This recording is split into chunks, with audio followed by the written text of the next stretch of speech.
So today's question is, Elliot, is it important for a man to learn how to fight? Should every man have fighting skills? And so, great question. Thank you for your question. Appreciate your question. The very first thing I thought of when you asked that question was this book right here called Surviving the Economic Collapse. I bought this back in 2010, right after the 2008 collapse. By the way, I built Strength Camp during the last economic, quote unquote, depression, I guess you would say. So I knew a little bit about battling back from hard times as a result. Lost all my clients. It was a tough time, but I was determined never to deal with that ever again and to be prepared if there was ever a true collapse. And so I bought this book because it was written by a guy who was in Argentina during the 2001 economic collapse. And he tells you a whole lot about what goes on in society when there's an economic collapse. One of the things is crime goes up, so fighting is a must.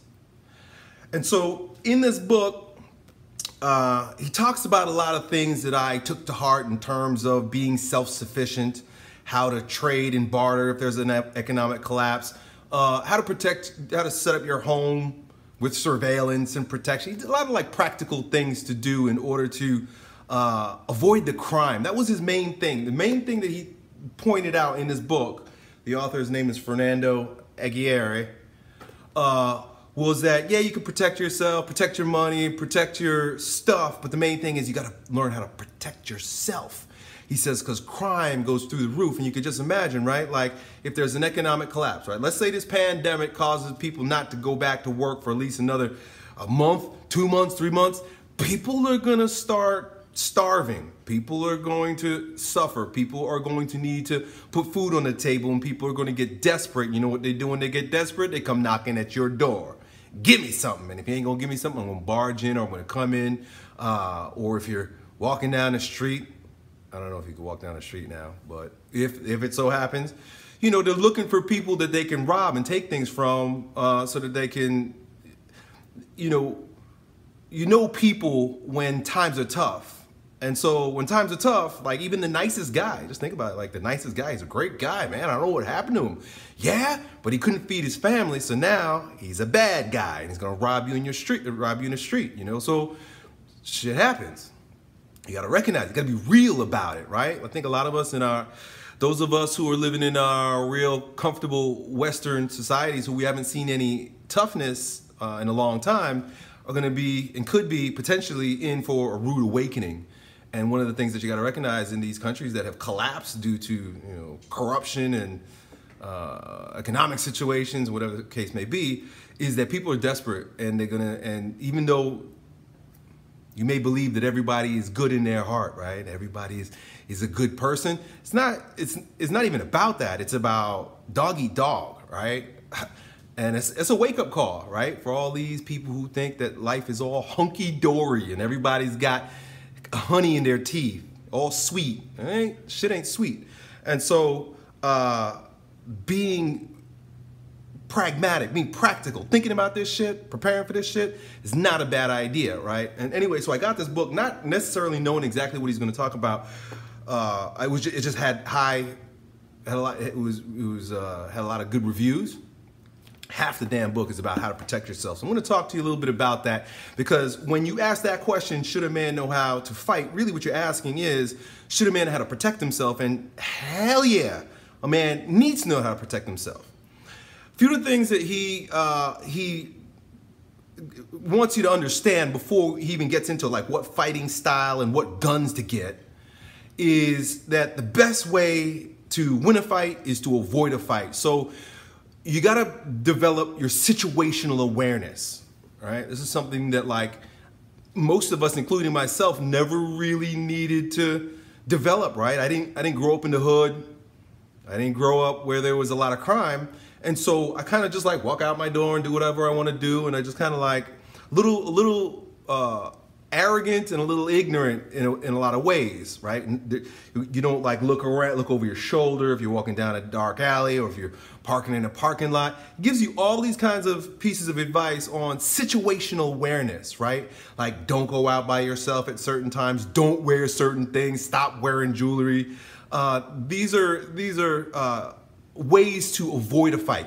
If you're walking down the road and 3 dudes are walking towards you, regardless of whether or not you look bad doing it, it's better to turn around and start going the other way. This is what he explains, right? He also I kind of alluded to it earlier, but you know, we live in a society where nobody wants to hurt anybody's feelings, right? And if you see like 3 black guys coming at you, right, the first thing people might think is like, I'm gonna run, but that might be racist. Yeah, but when there's collapse, run, right? And it doesn't matter if they're black or white. The point is that 3 dudes is coming at you and times are tough. Don't take the chance, right? Don't try to be, because I know I would have done, if I wasn't aware of this and I never heard this before, I might have done the same thing. Like, you know what? There's nothing wrong with these guys, these brothers coming at me, right? I'll just talk black to them, right? I'm half black, but they'll probably just want to smack me in my mouth and take my shit. So don't be a tough guy and don't be naive. That's really the term. Don't be naive. Situational awareness, looking over your shoulder, not carrying a whole lot of cash. He even tells you like how to carry stuff that most of us would never even think about, but it's good to think about how to carry stuff, like what pockets to put it in, where to sew stuff. He says like, if you're gonna carry gold, you gotta like sew it into your clothes. All kinds of crazy shit like that. Situational awareness. So before you even learn how to fight, right? Because learning how to fight is an investment. You got to hire a coach, you got to spend the time, and you got to use your vital resources to learn how to fight. It's a good idea, but the first thing you need to know is situational awareness. Avoid the damn fight to begin with. Second, before we even get into the fighting, because I know that's what you're here for, if you live in a country like the United States, and in a state where you can get a concealed carry license, get a concealed carry license. There's no reason not to allow yourself to carry a gun if you can carry a gun. Don't be a liberal idiot who's so anti-gun that he gets pistol whipped. You want to be able to carry a gun if you're allowed to carry a gun. And when shit hits the fan, if you live in a state where you can have a concealed carry license, get the damn license. Even if you never carry a gun. Let's say you never have to carry a gun, which would be great. Be fantastic. You never got to carry a gun.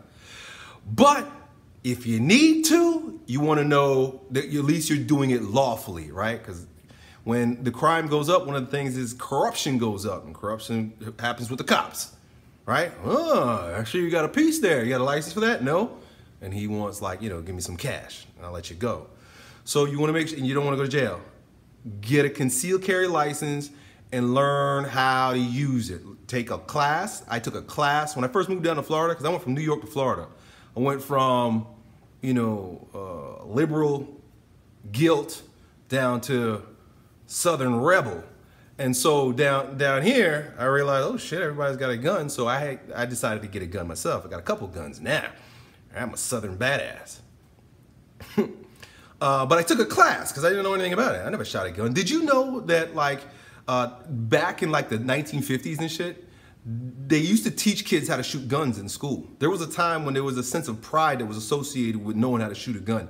Now in our effeminate world, men think guns are icky. Well, wait till you gotta use one, dude. Don't wait till you gotta use one. Learn how to use a gun. Learn how to use a gun, learn how to carry a gun. You should learn how to carry a gun. You know, like where to carry it, like, you know, 2 o'clock, or 4 o'clock, you know, shit like that, inside the belt, outside the belt. You should know these things. Just, your original question was, should a man know how to fight so he can be alpha? And so I'm giving you like the whole alpha rundown, meaning like, to be alpha, meaning like you gotta be able to protect yourself. So to carry a gun, yeah, it's alpha. Don't let anybody tell you any differently. Oh, you're a sissy if you have a gun. They just say that because either they're weak men or they've been completely brainwashed by the world that's ultimately going to come and wash their washing away. They're going to be carried away by the ocean. Don't be that. Don't be that. There's nothing wrong with situational awareness, nothing wrong with knowing how to use a firearm. And then finally, fighting style. So that was like the last piece for me. I read this book many, many years ago, and so I've been doing the pieces here and there. I pulled it out recently. I pulled it out about 3 weeks ago when I realized what was going on. He tells you like what stuff to stockpile in your house. And I was starting to think about like, okay, stockpiling. Turns out that our grocery stores didn't close down, which is good. God, the grace of God. Thank you, Lord. So we're not like struggling for food, but if you had to, it'd be good to know what to stockpile. So to fighting, right? Because that's what we really came here for. He asserts that although there are lots of really great fighting styles out there, you want to know the most practical way to disarm or take care of somebody and get the hell out of the way. So he says the very first thing you got to learn is some sort of stand-up. The very first thing you got to learn is some sort of stand-up. I get it. I'm going to get a lot of jiu-jitsu guys here like, no, you got to learn jiu-jitsu. The reason why he says don't learn jiu-jitsu first is because you don't want to get that close to somebody. If jiu-jitsu is your main style and you don't know how to deal with somebody like by reaching with your fist or reaching with your leg, you're going to have to get close to that person. That person might have a weapon. You don't want to have to get that close. Jiu-jitsu is a good style, but secondary. First is stand up. You don't want to have to go to the ground. So also, if you go to the ground, that means other people could get on top of you. You want to stay on your feet. So what I did was, and it was his recommendation, I started learning Muay Thai. I did Muay Thai for about 6 months last year. Didn't keep up with it. I'll probably go back and do some more, but like what is really important is that you know a few different kicks and punches. That's it. He says you don't need to know all the different ways. You don't have to learn that much. But if you got a handful of punches, right? Hooks, jab, and some leg kicks, right? If you know how to kick and punch, just a couple of them, but you practice them over and over again. Bow, bow, bow, bow, bow. Then that's all you really need, right? Because it's not like it's not gonna be WWF or UFC, WWE, or UFC when you're fighting this guy. It's gonna be like you're trying to save your souls, trying to save yourself. So you don't need to learn fancy styles. You just need to learn how to knock somebody in their fucking mouth, kick them in their leg, and get the hell out of there, right? So that's it, man. Besides that, right, besides the actual technical skill of learning, I like jiu-jitsu because it's hands and it's feet. Kicking is fucking awesome. Kicking is great. Bah, bah, bah. When you learn, it took me a little while to learn how to twist the hips and bring my shin across with it, bah, and hit that bag. Like once I finally got that, and once my shins got tough enough, because in the beginning your shins are tender, it just felt so good to whip that bag. Even if, I could do both legs, but the point is, as long as I got that one good kick, bah, you're good. Besides the technical skill, it is the sense of confidence that you have when you go into certain circumstances. I think Bruce Lee even says, you learn how to fight not so you can fight. Your first step is to get the hell away, but you fight if you have to fight. And so if you have a sense of confidence about yourself, of course, you can fight, but the best thing is situational awareness and protect yourself, protect your family. And so that's it, dude. I hope that helps, man. Hope things aren't getting so tough around you that you're going to have to go toe-to-toe or you're going to have to go blow to blow. Who knows? But it's a good idea to know. Tough times create strong men, right? And times are getting hard. They're going to get hard. There's a good chance they're going to get hard. I hope they don't. But if they do, at least you know how to knock somebody's teeth out, dude. Done.